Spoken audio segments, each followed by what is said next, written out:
Tidak ada sikap yang terbaik dari hamba Allah yang bersujud. Tidak ada sikap dan perbuatan dari seorang hamba yang ketika dia sujud dengan hati yang ikhlas, maka melainkan sujudnya itu akan menjadi nur yang dititipkan di dunia ini oleh setiap hamba atau umat dari Nabi Muhammad SAW. Tidak ada sujud yang tidak akan bercahaya sujud kecuali sujud yang ingin diperlihatkan antara manusia dengan manusia, dan tidak ada sujud yang tidak dibalas oleh Allah. Oleh sebab sujud itu nanti yang akan menandakan antara orang yang selamat dan orang yang celaka. Sujudlah yang membuat kita di dunia ini yang angkuh menjadi tidak angkuh karena rajinnya dia sujud. Maka di dalam kitab ini keterangan Al-Imam Syekh Abu Bakar bin Syarif Fahdul Ujur, beliau mengatakan sesungguhnya seluruh sujud yang kalian lakukan itu adalah sujud yang sesuai perintah. Makanya kalau kita sujud itu yang dituju yang di depan. Makanya dalam sholat itu dianjurkan untuk melihat tempat di mana sujudmu. Dianjurkan. Kau melihat di mana sujudmu. Tidak usah lagi terfokus antara kanan dan kiri. Sebab orang yang sujud adalah orang yang pandai mensyukuri nikmat Allah Subhanahu wa ta'ala. Kalau sujud kita jadikan sebagai wujud untuk memperbaiki diri kita, kalau sujud baik sempurna, maka di dalam kitab ini tidak ada sikap yang buruk yang bersarang di hati sanubari.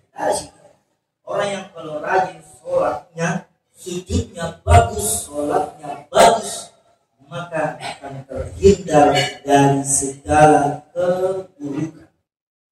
Terhindar. Lalu di dalam kitab ini kita semua kemarin kita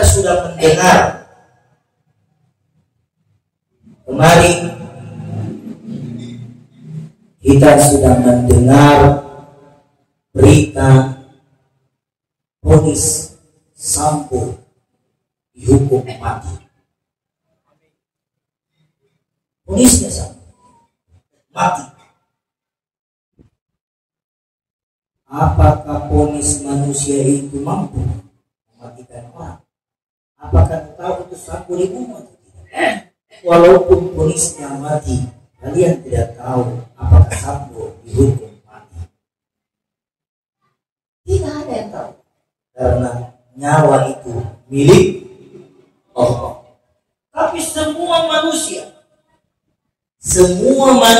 yang melata di muka bumi ini akan divonis mati ketika waktunya sudah ada. Siapa yang memvonis kita?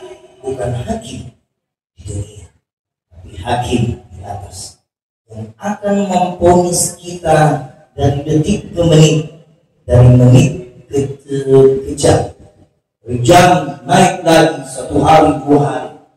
Sebab berulang-ulang kali malaikat pencabut nyawa menghampiri kita dalam waktu 20 detik dalam sehari. Malaikat-malaikat maut datang dari rumah itu 20 detik dalam saat. Tidak malu kira-kira kalau ada malaikat maut datang? Ataukah kita berandai-andai? Pernahkah ada orang didatangi malaikat maut, lalu malaikat maut itu mengatakan, saya lah malaikat maut yang akan mencabut nyawa? Pernahkah kita seperti itu? Diketok-ketok sama malaikat maut. Ada yang pernah diketok-ketok rumahnya sama malaikat maut? Kira-kira mau dibuka pintu tak? Kalau ada yang ketok-ketok, datang ini malaikat maut, datang, assalamualaikum, bisakah masuk? Saya malaikat maut mau cabut nyawa, habis nih waktu tak? Mampukah kita? Habis nih waktu tak? Waktu yang kita buang-buang selama ini. Seandainya ada riwayat atau dalil, ayat Quran atau hadis yang menjelaskan kalau malaikat mau turun di muka bumi, ketok-ketok seperti tamu yang mau bertamu, maka mungkin tidak ada lagi orang yang berbuat dosa di muka bumi ini, karena tak tahu nih waktu matinya. Makanya mati itu dirahasiakan agar sewaktu-waktu malaikat mau datang, kita tidak tahu siapkah kita atau tidak. Inna lillahi wa inna ilaihi raji'un. Nah, semua yang berjiwa pasti mati. Sampai di mana nih amalan? Seandainya ada orang yang bisa bertapa dari pagi sampai pagi di gunung, pertapaannya pun tidak mampu untuk menghapus dosanya. Apalagi pertapaannya hanya sekedar ingin mencari ilmu di dunia. Nah, di dalam kitab ini, kullu man 'alaiha fa'al. Kullu, semua yang ada di bumi itu akan binasa. Kullu, semua. Siapa yang di bumi ini tidak binasa? Manusia. Mati ini manusia. Lihat. Di dalam riwayat yang lain, Allah Subhanahu wa ta'ala berfirman, kullu syai'in hadithun ila waj'al. Di mana Allah berfirman, tiap-tiap sesuatu pasti binasa. Semua sesuatu yang melata di muka bumi ini pasti binasa, kecuali Allah Subhanahu wa ta'ala. Orang yang cabut nyawa tak saja mati. Siapa yang cabut nyawa? Jemaah, siapa yang cabut nyawa? Dia juga akan mati. Malaikat maut yang senantiasa datang menghampiri rumah-rumah umat dari Nabi Muhammad sallallahu alaihi wasallam akan mati ketika umat Nabi Muhammad sudah musnah habis di muka bumi ini. Maka Allah berseru, malaikat maut, selesai tugasmu. Sekarang waktumu kau yang cabut nyawamu sendiri. Ini Allah suruh mereka, cabut nyawamu sendiri, habis. Tidak ada lagi yang bisa kau cabut nyawamu. Sekarang saya perintahkan kau mencabut nyawamu sendiri. Nah, apa yang mau dibangga-banggakan? Ulang-ulang saya tanya ini, apa nih kira-kira bisa disogo itu malaikat maut? Ada yang bisa sogo di sini malaikat maut? Bisa bayar ini malaikat maut? Saya bilang malaikat maut, seandainya kau punya harta, ya, seandainya engkau mempunyai harta seluas bumi yang terbentang, engkau ingin membayar hartamu seluas bumi yang terbentang, maka aku malaikat maut tidak akan tergoda atas harta yang kau simpan, karena tidak ada orang yang kaya raya di muka bumi ini nak kasih masuk rumah mewahnya, nak kasih masuk mobil Alphardnya, nak kasih masuk mas batangannya, kecuali yang masuk dan yang mengantar kita di kubur itu ada 3. Yang pertama keluarga, yang kedua harta, dan yang ketiga amal. Setelah masuk di dalam kubur, 2 ini pulang, 1 tinggal. Keluarga yang selama ini mengatakan saya sayang sama kamu, saya cinta sama kamu, saya tidak akan berpisah, saya akan hidup semati. Kira-kira orang yang kita cintai mau masuk di dalam kubur sama-sama? Hah? Kalau kalian mengatakan saya cinta sama orang tuaku, ketika orang tuamu meninggal mau coba ikut sama-sama temani orang tuamu? Adakah yang mau seperti itu? Cinta yang abadi adalah tanaman-tanaman amal yang kalian tanam di muka bumi ini. Itulah yang akan menemani kalian di kubur nanti. Kalau amalmu baik, kalau tanamanmu baik, maka kuburmu akan luas. Kalau kita melihat kubur itu luasnya cuma 2x1, sesungguhnya itu penglihatan manusia saja, karena yang gali itu 2x1, panjang 2, lebar 1. Banyak sejarah ahli kubur yang dikisahkan oleh Nabi, karena salah satunya Nabi itu yang lewat di kubur, dia selalu mendengar jeritan ahli kubur. Ternyata ahli maksiat kuburnya seperti lubang jarum. Kalau kita lihat ahli maksiat itu kuburnya seperti lubang jarum, sementara ahli ibadah di dunia kuburnya seperti rumah atau masjid yang senantiasa dia pakai sujud di masa hidupnya. Kuburnya besar. Kalau dilihat secara mata, kuburnya 2x1. Jamaah yang dimuliakan oleh Allah, semua akan fana. Fana dalam arti di sini musnah. Fana dalam arti di sini hancur. Fana berlebur. Gunung yang kita lihat tinggi akan meleleh ketika waktunya datang. Laut yang kita lihat tenang akan mengamuk menggunung setiap manusia yang merata di muka bumi ini. Bumi yang senantiasa kita injak setiap hari untuk memenuhi kebutuhan kita di dunia akan terbelah menjadi bagaikan buhul-buhul yang berterbangan. Bumi, langit, air, api akan menyatu semua nanti untuk melilit manusia-manusia yang lalai dan celaka di muka bumi ini. Istighfar. Astagfirullah Rabbana astagfirullah.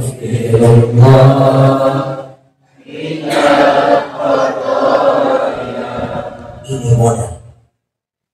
Jangan sampai bibir kita kering mengucapkan istighfar. Jangan sampai bibir ini kering mengucapkan salawat tadi. Tidak ada orang yang bisa selamat kecuali 2 perkara ini, kata Nabi. Ya Rasulullah, apa yang bisa buat kami selamat? Istighfar dan salawatmu, kata Nabi. Istighfar dan salawatmu. Ayolah qawmu jamaah kutib majlis ilmu syara'at mustaqim. Kullu nafsin sajidatun maut. Ini ulang-ulang Allah, banyaknya ini ayat-ayat menyinggung tentang maut. Apalagi kaki yang ada di musola ini, apalagi yang warga-warga Andir Tondro, setiap hari ada orang dikubur di dia. Bangun tidur kuburan di dia. Mau pergi mall kuburan dulu di dia. Jadi siapa yang tinggal di depan kuburan bersyukurlah, karena orang yang senantiasa lihat kuburan hatinya tidak akan ingin bersenang-senang di dunia, karena kubur itu salah satunya penghilang kenikmatan. Makanya Allah mengatakan, siapa di antara kalian yang ingin senantiasa bertobat, siapa yang imannya turun, pergi silaturahmi di kuburan, duduk di situ baru kita lihat nanti saya bikin itu. Jadi siapa yang sombong hatinya, obatnya bukan dengan banyak sholat zikir. Siapa yang sombong tempatnya untuk bermuhasabah, duduk di kuburan. Dia itu kuburan. Namanya banyaknya yang orang itu. Itulah penghilang kenikmatan. Ya begini kubur. Sesuatu. Ya. Balik ke depan, kuburan kuliah. Balik belakang, kuburan kuliah. Ternyata depan dan belakang ada kuburan. Tapi saya tidak gentar karena di tengah-tengahnya ada surga yang mengantar saya di jalan ihdinas siratal mustaqim. Bagaikan surga ini, Bu. Ya, kuburan di belakang, kuburan di depan, di tengah-tengahnya ada sirat, ada jembatan. Itulah terserah yang kamu. Makanya kalau kita sholat dianjurkan untuk menghadap ke depan saja.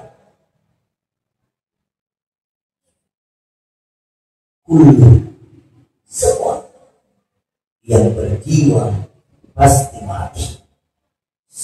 Bahkan pada akhirnya, yang tadi saya katakan, bahkan pada akhirnya kalau seluruh umat Nabi Muhammad hancur binasa di muka bumi ini, gunung-gunung hancur, lautan akan meluap, bumi yang kita injak akan terbang seperti bagaikan buhul-buhul yang berterbangan.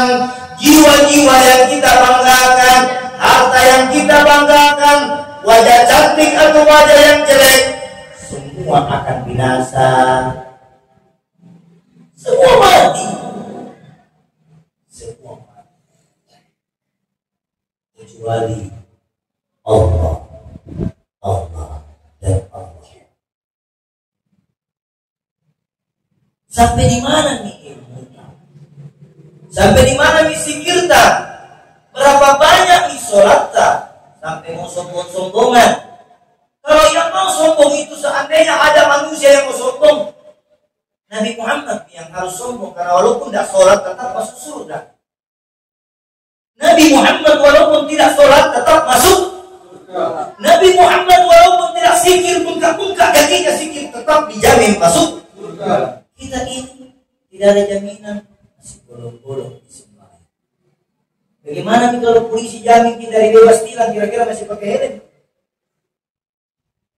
Kira-kira kalau di lampu merah kita tidak pakai helm, ada polisi berdiri, bagaimana hati tak? Lumba-lumba dia tahu berani. Baru kita lihat seragamnya 10 meter, langsung kita bilang ada polisi di depan, langsung belok. Kenapa? Karena takut. Apa dah takuti? Karena dia melanggar. Tapi pernahkah kalian berpikir seperti itu kalau kalian meninggalkan sholat? Kau lihat polisi saja takut pun luar biasa, bahkan ada orang putar balik jatuh gara-gara dia polisi karena dia tidak bawa SIM. Tapi pernahkah kalian berpikir rasa takutmu itu ketika meninggalkan sholat nanti mati masa ini ada apa-apa? Siapa yang tahu kau bilang tidak sembahyang? Tahu. Sudah mau sembahyang? Sudah. Bisa saja manusia percaya apa yang kau bilang. Tapi kalau kau mau bohong-bohong sama yang menciptakan sholat, tidak mungkin. Tidak mungkin. Tidak mungkin. Tidak ada. Hati-hati. Bagian nasihat yang ini kita akan berlanjut. Akan berlanjut lagi. Itu kitab Abidin apa namanya, kitab Awwabin wal Ghafilin yang dikarang oleh Imam Al-Ghazali itu kita sudah ambil dari simpulnya saja, karena saya kalau membaca kitab untuk bab begini juga kan pasti ada intinya di dalam. Kita baca begini juga tebalnya tadi kepala, makanya saya ambil inti sarinya. Sekarang kita bahas tentang kematian. Apa? Lihat, saya lihat tadi ada juga berita, saya lihat kira-kira berita ini umur berapa akan mati. Ada share-sharenya itu ini, jadi ada bocah-bocah tenggelam di kanal. Tenggelam di kanal. Bapaknya cari-cari, tapi tidak didapat. Alhamdulillah digerakkan itu tim SAR. Akhirnya ini anak ditemukan dalam keadaan meninggal dunia. Kita sayang semua anak tidak? Sayang sama anak tidak? Iya. Kita sayang atau tidak? Hah? Sayang tidak? Yang punya anak sayang tidak? Sayang. Kalau terlambat pulang kita cari atau tidak? Cari. Hah? Cari. Kita cari anak-anak. Bu, paling lama itu anak-anak kalau ingin main sampai sore. Jadi kalau dia belum datang maghrib, pergi cari. Karena kapan ada ibu-ibu atau bapak yang membiarkan anaknya pulang larut malam, ini yang membahayakan. Tidak bilang sayang sama anak. Giliran tidak pulang kita tidak khawatir. Mana yang harus disayangi, laki-laki atau perempuan? Tidak, ada hadisnya. Mana yang lebih baik, mana yang lebih diwaspadai, perempuan atau laki-laki? Perempuan. Hah? Perempuan. Kalau laki-laki pulang tengah malam tidak akan bengkak perutnya pulang. Kalau laki-laki keluar tengah malam sampai 1 minggu, 1 bulan tidak pulang tidak akan bengkak perutnya pulang. Tapi kalau perempuan keluar 1 minggu tidak pulang kemudian yang ini dites. Kalau kita tidak cari, kalau kita sayang anak-anak putri-putri kita, putra kita, cari.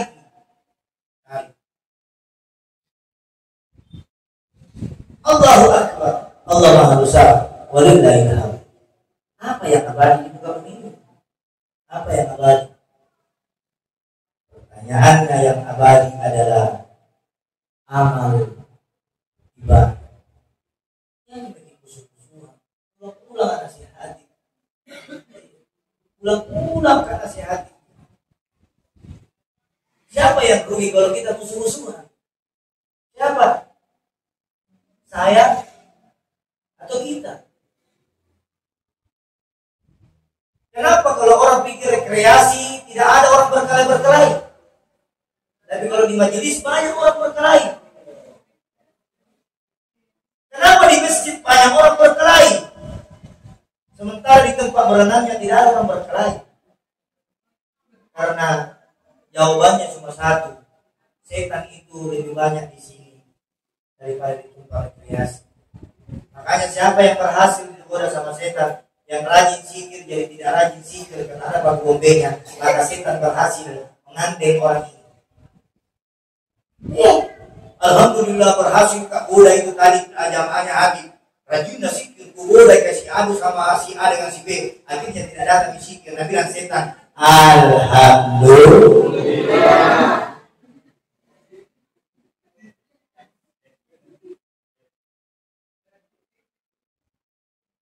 Jadi siapa yang mau diadu domba di majelis, berarti ini orang sudah berhasil digoda sama wa min fitnati syaitan. Pernah dengar suaranya nenek lampir kan? Aku dengar dia atau tidak? Ada yang pernah lihat gerandong di sini?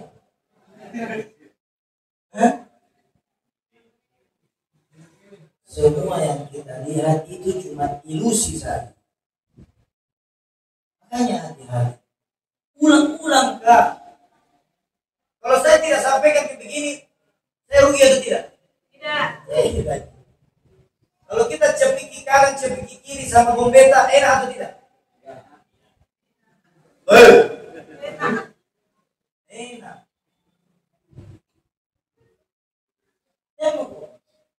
Hati-hati. Kadang-kadang orang itu kalau tinggi imannya semakin merasa dirinya sebagai nabi. Ada yang orang tinggi mengakui nabi dirinya, mengakui Tuhan, mengakui pengikutnya Tuhan. Ini dibilang setelah digoda sama setan. Hati-hati. Para wali saja tidak menganggap dirinya wali kecuali Allah yang mengangkat dirinya sebagai wali. Jadi kalau ada manusia yang mengangkat dirinya sebagai wali, maka bukan dia wali. Karena yang mengangkat dirinya dia sebagai wali adalah Allah Subhanahu wa ta'ala. Hati-hati. Menganggap dirinya ulama. Saya ini ulama. Ada majelisku. Bangga itu dicium tanganmu. Siapa bilang bangga dicium tanganmu? Tidak ada. Tidak jalan lagi. Tidak jalan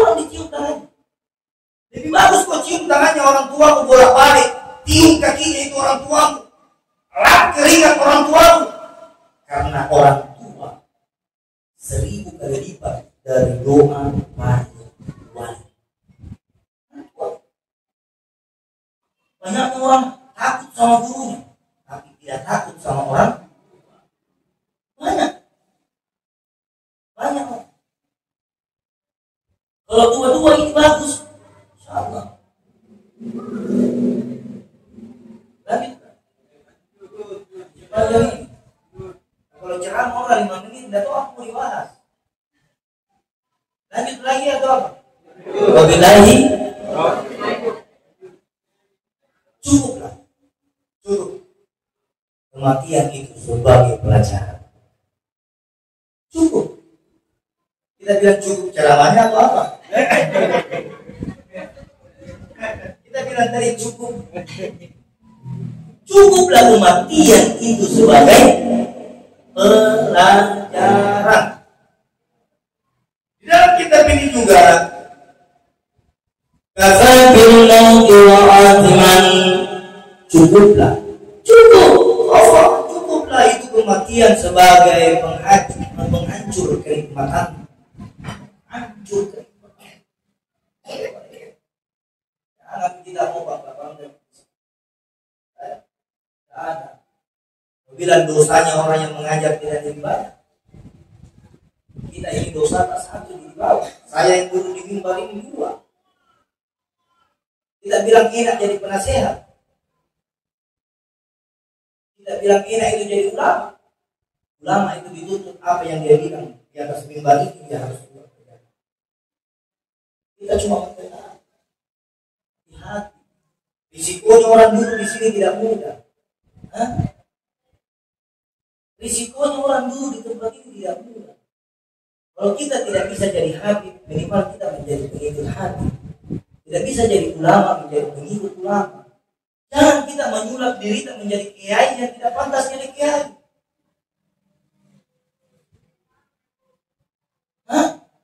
Kau bungkus dirimu. Baru bismillah kau tahu. Kau buka di kandang bismillah. Baru kau ratib kau tahu. Berani mau pergi obat ke orang. Berani mau diri bilang saya hebat. Apa? Coba. Baru di barasan itu tahu. Kau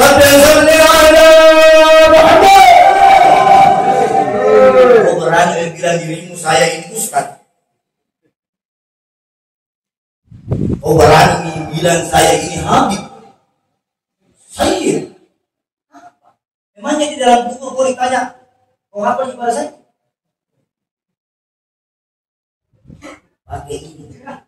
Pakai ini, bukan pakai nafsu. Mau berlomba-lomba menyaingi ulama. Nauzubillah dari. Kalau kau mau berlomba-lomba menyaingi ulama, jangan ikuti ulama. Janganlah kau bersaing-saing dengan ulama. Apa coba? Banyak orang berlomba-lomba. Baru diikut 1 bulan di majelis YSM, 2 bulan di majelis YSM, nah hafal meratib, buka komi majelis.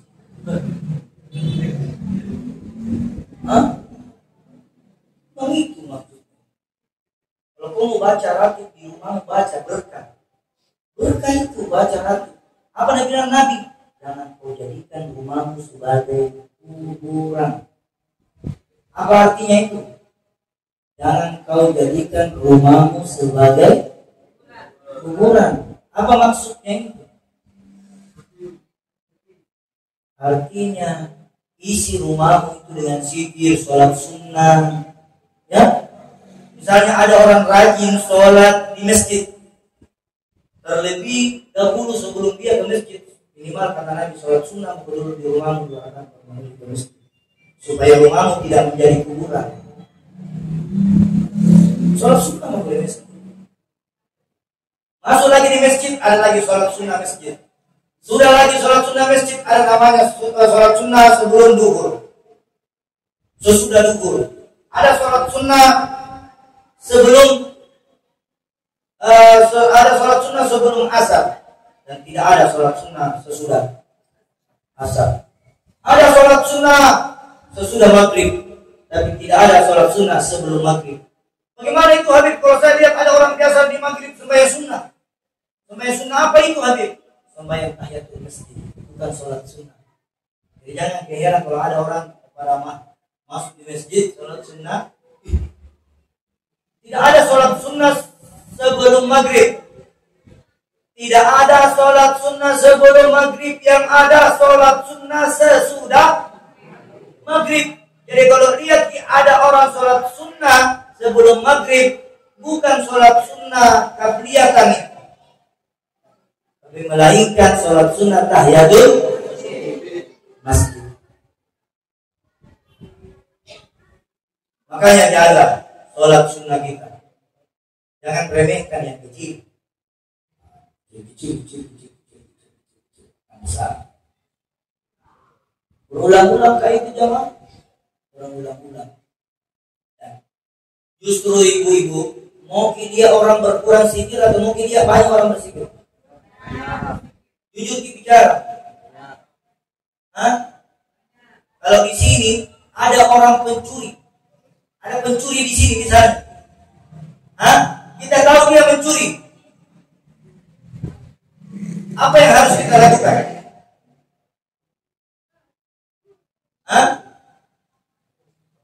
Saya mau tanya, ada yang bisa jawab tidak? Kalau ada seandainya di sini di tempat ini pencuri, kita sebagai jamaah ini memperlakukan pencuri itu bagaimana?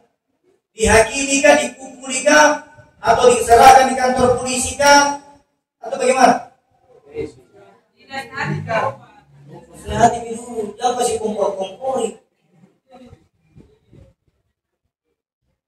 Bu, bisa saja pencuri yang kita tuduh pencuri itu bisa menjadi orang baik, dan orang yang baik mengatakan dirinya baik akan menjadi seorang pengkhianat. Jangan dihakimi orang, jangan dimusuhi. Makanya ibu-ibu, orang yang sudah bergabung di majelis YSM tidak akan mudah saya keluarkan, kecuali ada bukti-bukti yang nyata. Jangan kamu bayar saya dengan urusan-urusan begitu. Ya, saya selalu ingat ini umum. Mau dicari di Makassar majelis zikir kurang sekali jamaah. Yang banyak itu majelis taklim. Majelis taklim itu di setiap kelurahan pasti ada. Tapi kalau majelis zikir dari ujung sampai ujung di sini tidak ada. Atau dari sini sampai Kumala tidak ada majelis seperti begini. Yang banyak itu majelis Ya Rabbi, Ya Rabbi, Ya Rabbi, salimna. Sudah itu gocang-gocang.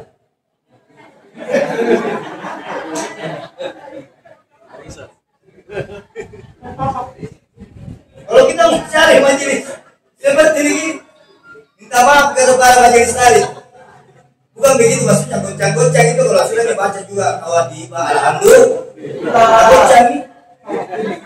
Dan bodoh.